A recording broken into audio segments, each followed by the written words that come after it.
All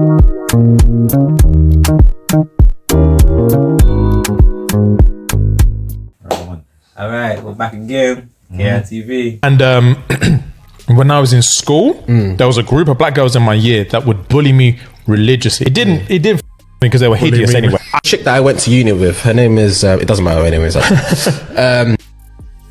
She was on a TV show. I can't remember what TV show it was called actually. And this girl that I was at the time used to watch that TV show, and she was like, "Oh, there was this girl that because she wants mixed race kids. Like her heart is set on it, so she wants a black man. That's all she goes for, black men." And there's this girl that she used to watch on a TV show who was obviously black. She was like, "Oh, I wish I was her." And I'm thinking, what? Jesus Christ. She kept on saying, "Oh, I wish I was black. I wish I was black." I'm thinking, Jesus Christ. What? For starters, if he was black, you wouldn't be getting any black men. So I'm just saying. That's such a bold statement to say. I wish I was black. I wish I was black. Like, yes. What's going on in your life? What? Do you know what I mean? You're white, fam. You're white. You're winning, fam. To interrupt. What is it with? It sounds like I'm hating on black girls. I'm actually not. Even though I'll come back to it. I used to have such a stigma against black girls because they used to bully me. Anyway, moving on. So that's the first one so far. First straw. That's the first straw. First red flag. What do you think, man? Yeah, for me that's red flag number one. I never knew nothing about these. I only knew a little bit about them. And then this came up yesterday or whatever, it started popping up all over the news, trending. And then I've done a little research, I see this, and I'm like, oh, now it just makes you look like some Uncle Toms. Because in your own time, you're doing this stuff, making these crazy jokes. I don't know. You're not comedians full time, so, you know, stay in your lane, especially if you're going to be talking like that. It's not progressive. It's not progressive. It's just, it's mad. It's mad. There's a big stereotype about black women, how it's hard for them to, like, there's a lot of stats saying, oh, they're the least attractive on a dating poll, whether it be through Tinder reviews or just analysis online. You know, you got to take those stats into context, and there's a lot of other things involved. You can't just because you can date someone for example, you can date someone who's 10 out of 10 visually, doesn't mean they're attractive, doesn't mean they're a good partner. So, and obviously those stats could be a bit skewed. So, long story short, black women are attractive. They got a lot of features, you know. Of course. We were, you know, ironically, they were raised by black women. So, I don't get this self-hatred. I understand there are problems in the black community, in any community. Yep. But it doesn't mean you have to. Doing that perpetuates those problems. If you, I don't know, maybe you were. It's just the context of that wasn't good. You're just perpetuating the same problems by saying, "Oh, why would you want to be black?" It's like you're perpetuating the same problems that we've been fighting on for years. For hundreds of years. So, yeah. Fair enough, it's a clip and there's more to see, but from that, and from what I've gathered, that clip is they made that clip. It wasn't like I think they made that clip anyway. It wasn't like so, you know, put together by someone else. Yeah, they made a clip. So yeah, it's not a good look. And it's not a good direction for us today. And bear in mind, they have a huge platform, a huge responsibility. I'm not saying they have to go to all the black protests and all the but just be aware of the impact you have. People look up to you. Black women look up to you. Yeah, I didn't even know they had such a big audience. They got like 1 million. I mean, didn't the black women go to the show? Okay. Yeah, black women go to the show. I'm not saying I don't know how big it is. I'm assuming they've been on a couple of black podcasts, like 90s podcasts. There's another woman in America they've been to. She's quite big. Okay. They're gonna have a black audience. Yeah, of course. But I didn't know it was. I don't know how big it is, but I'm saying. Well, all I'm saying, I see black men and women upset, but mainly women. I just think it's hard for us to have. Remember, media's been against us for a long period of time. So when people in this new day and age, when Abram Preach, Mo Gilligan, anyone has this platform, it can help us. I ain't saying you gotta go talk about amendments and slavery, but I'm saying it can help us. So you have power. So use it wisely. Yes, yeah. Spider-Man. Remember, with great power comes great responsibility. Uncle Ben out here. Hey, he wasn't lying. He's real. Uncle Ben weren't joking. Yeah. So yeah, just if you don't want to say anything, if you don't want to talk about the black issues, don't perpetuate the black issues. yeah, if That's you're not the best way I gonna, can say this. if you're not gonna say anything positive, Don't say anything at all. bring negative to our. We already Yeah. got negative on our stereotype. But they talk more about like sex and like dating issues and like, oh, this happened to me last night, situational things. Yeah. I'm not against that stuff. Yeah, yeah. I'm just saying, like, yeah, I think that video seemed kind of. And the Off. cherry on the top was the ending part when he said, "Not only were you, if you were black men wouldn't want you." Insinuating, saying that black men don't want black women anyway, regardless of everything. If you were black, you weren't gonna get one anyway. Then he said, "You won. Why would you want to switch races? White people, you basically rule the world. Everything is easier for you lot. So why would you want to switch and give yourself negative points?" Yeah. That the mindset is not good for us. No. It's not good for us to think that. Yeah. Here for it, bro. I'm here for the multicultural. Yeah, Black man. girlfriend effect. Yeah. came You're in, into that. Yeah, And yeah. Meghan She Markle's came fine in. as What's the fuck, black so- girlfriend? If they just come in and start fighting? Nah, bro. You guys don't know about the black girlfriend effect. She just. Wait, she what is the black girlfriend effect? This Oh, is you man don't know just about this. glow up the other culture. Yeah, so you'll see a guy who's had a black girlfriend. All of a sudden, he's got buzz cut, like Yeah. clean shape up. Nah, two tattoos. Yeah. Nah, Glows I up, bro. like Yeah, I like that. Glows I the like fuck that. up. They shave their hair because they start losing it. Because they're so stressed being around this black girl complaining about shit all the fucking time. That's why they gotta shave their Nah, hair. bro. White guys with black girlfriends, They grow step, a beard they step because their dick there's up. more cushion when they get slapped the fuck out of. That's hilarious. What do I think about that? So yeah, originally he talked about the black girlfriend effect. Andrews made some shots. They didn't defend the shots. And like I said, this brings me back to what we were talking about before. I think when you're in that league, you have to be careful. You have to be careful what show. That podcast is pretty big, Yeah. and those two are new coming. You have to be careful who you move to, who you're around. You can't just. As in, he's been here longer.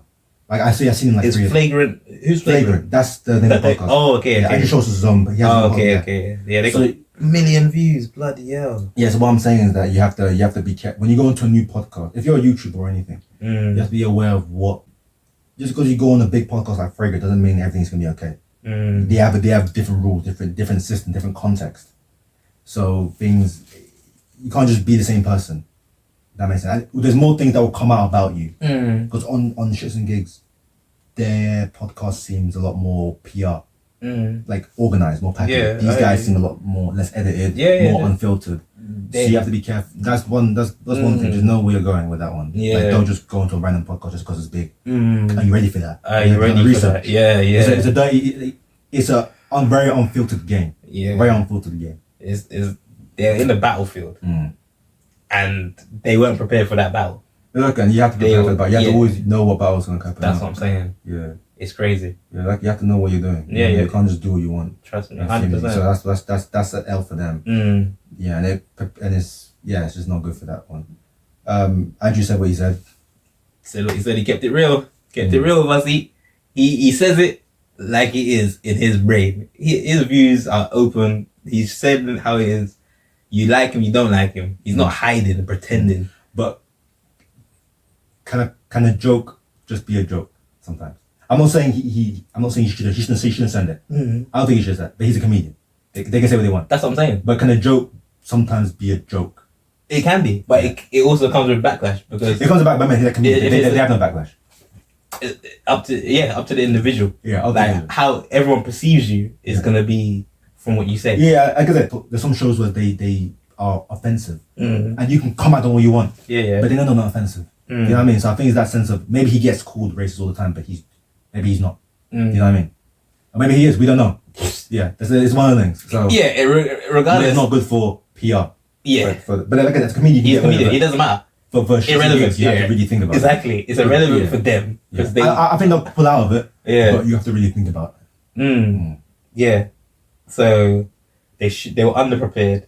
It seems They're underprepared. they were underprepared for this new level of I don't know, YouTube stardom. Like it was a big level that they got to, and then they got destroyed on that level for not being prepared. So if you know, you know. If you don't, that's fine. But we just wanted to address something that's happening at the minute. Yep. This past weekend, there's been a couple of clips going around from when we did a session on the Flagrant podcast while we were on our US tour. And there were a few jokes made that were incredibly inappropriate. One specifically pertaining to black women. Yep. And in the clip, Andrew was making a joke. I'm not even going to get into specifics. Making a frankly racist joke. Yeah. And we were laughing at it. And to give, there's first of all, before we get into like specifics or anything like that, obviously there's just literally no excuse. There is no excuse. Agreed. And fight or flight is a real thing. Like it is, fight or flight is a real thing, and it's so not easy to say, but when you're in those situations, you look at it through a lens of like, bro, if it was me, I promise you I'll stand up, I'll kick them cameras down, I would smack homeboy in the face, I would say this, I'll do that. But when you're in there, you're in shock. You're in shock, and all you want to do is move on. Yeah, bro, move on is the fucking word, bro. All you want to do is fucking move on. Just move on to the next thing. Just move on to the next thing. There's and so like many we had to say a few times, bro, just move on. Just move on. So many different topics. You were like, move on. Yeah. And it's not even like about pity laughs or anything, but we just wanted to get out of that situation. Literally get out of that situation, keep the ball rolling. And we thought it was going to be more of like a bros chat, but it ended up being something that's ended up being something that's like really, really hurt people that look to us for support and look to us to feel protected. And protected is the main thing that I wanted to discuss, is that it is our duty to protect you guys. Facts. And it is definitely not cool to be in that situation. And again, not be the ones to stand up and kick the cameras down.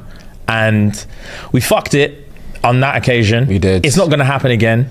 And it's about being human. It's about realizing that you don't know what you're prepared for. You don't know how to prepare for something you don't know that you don't know what's going to happen. Yeah. And once it's happened one time, you're like, fuck, all right. You learn from your mistakes, and that's literally bro. learn from your mistakes. Yeah, we fucked it, and we're sorry. We definitely do apologize. It's, for me, like, it's one of them ones where you don't realize that, like, for one, when you're part of a community, you don't. All right, so that's enough of them talking rubbish. Yeah. I ain't gonna listen to the whole 4 or 5 minutes. My thoughts is that they knew they messed up. They from the big context, I think there is some racial undertones there from the first video. It was quite a harsh video. The second video of them not retaliating, or at least not laughing to Andrew's comment. You can look at that as you can look at that as, I think sometimes someone can, in my eyes, in any capacity, when someone makes a joke, racial or not, there can be a knee-jerk reaction, knee-jerk laugh. This isn't me saying that they should get out of jail. It's just stupid, isn't it? Like, I don't even know what to describe it, what to call it. I think they said that based on preconceived notions, and it doesn't matter what color. I sound like a damn advert. It don't matter if you're black or white. It don't matter if you're black or white. Oh, come on now. Hey. I sound like MJ, bro. Hey, we love MJ. Yeah, well, Browns. We love MJ. Yeah. Rest in peace. But the preconceived notions. Yeah, they just brought up preconceived notions and perpetuating it by saying it on TV, on screen, saying, "Oh yeah, this is what's going on." What we were talking about earlier.